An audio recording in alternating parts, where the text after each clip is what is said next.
So the government just signed the second PPP, PPP 2.0. I'm going to talk about what happens after you get your loan and how to get your forgiveness. So the government finally got their act together and got money to small businesses.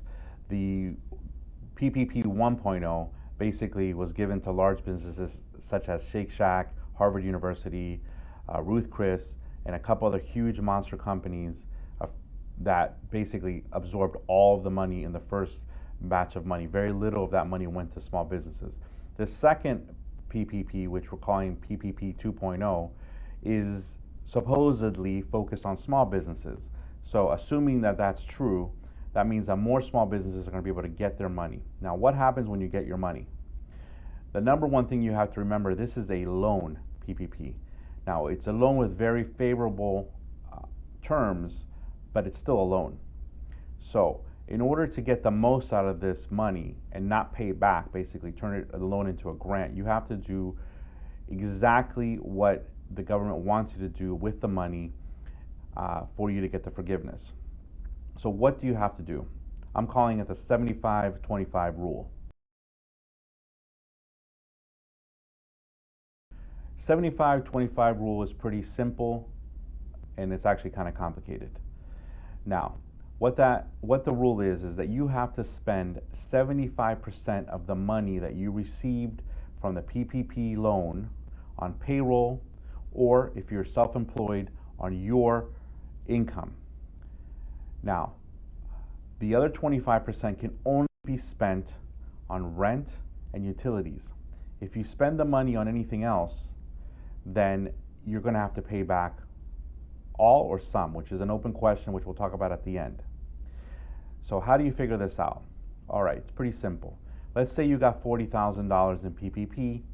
$30,000 has to be paid to your employees or to yourself if you paid yourself checks and included yourself in the 941s if you have employees. The 25% on top of that has to be spent on rent and utilities.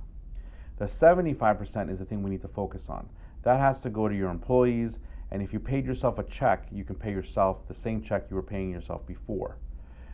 If you suddenly give yourself a huge raise, I do not think that the government's going to forgive that. I've had people ask me that question and research a little bit, and I do not think the government is going to count that as a forgiveness. So you have to keep the same rates that you had before. That's really important. If you're self-employed, then I'm assuming you can pay yourself whatever 75% of the money is that you contribute to your own income. Now, the important thing is the other 25%. The other 25% is basically money that you can only spend on rent, utilities, or mortgage payment, and there is other things which I'm assuming is telephone and internet and that sort of thing to keep your business going. I'm not sure yet because that's actually not clear, but that 25% cannot be taken out and spent on some other thing like advertising or some other growth engine for your company.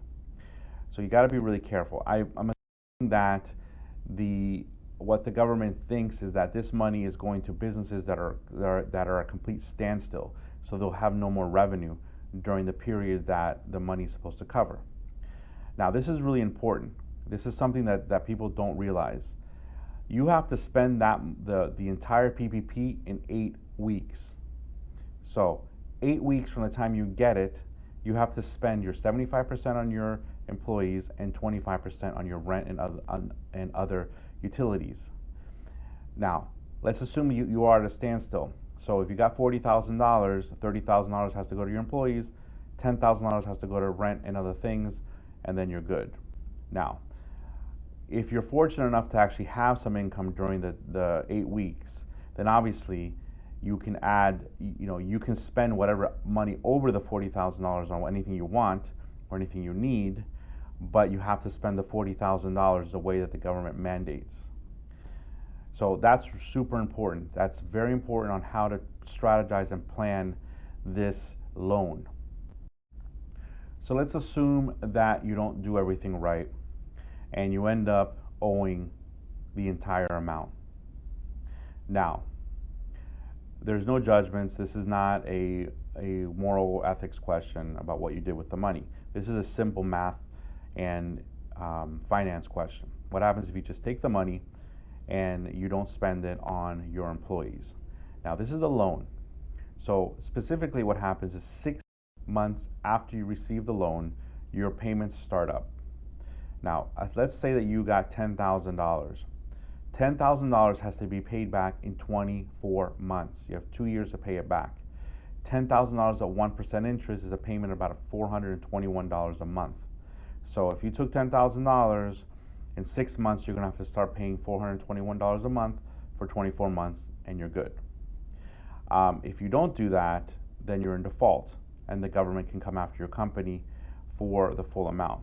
Now, the question that I don't understand, and it has not been explained to me, is what if you don't do this perfectly?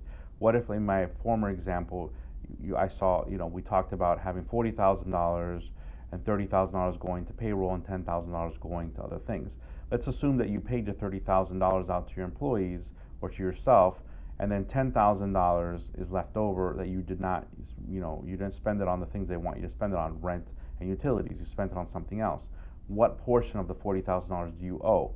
That is an open question. We're not sure. But to be safe, you don't want to be stuck with this huge debt at the end of the PPP, which is a very good loan, but it's still a loan. You still have to pay it back. I don't want you to be put in a situation where you default. Now, the biggest risk with defaulting on one of these loans is not so much that they're going to come after you, because there's no personal guarantee. It's that you're not probably going to qualify for future SBA loans. I have a client who was put in that situation, who applied for the SBA PPP loan and was rejected because the PPP for some reason required that he had never defaulted on an SBA loan before, and he had defaulted. So this person defaulted on an old SBA loan from many years ago, and now the government's shutting him out.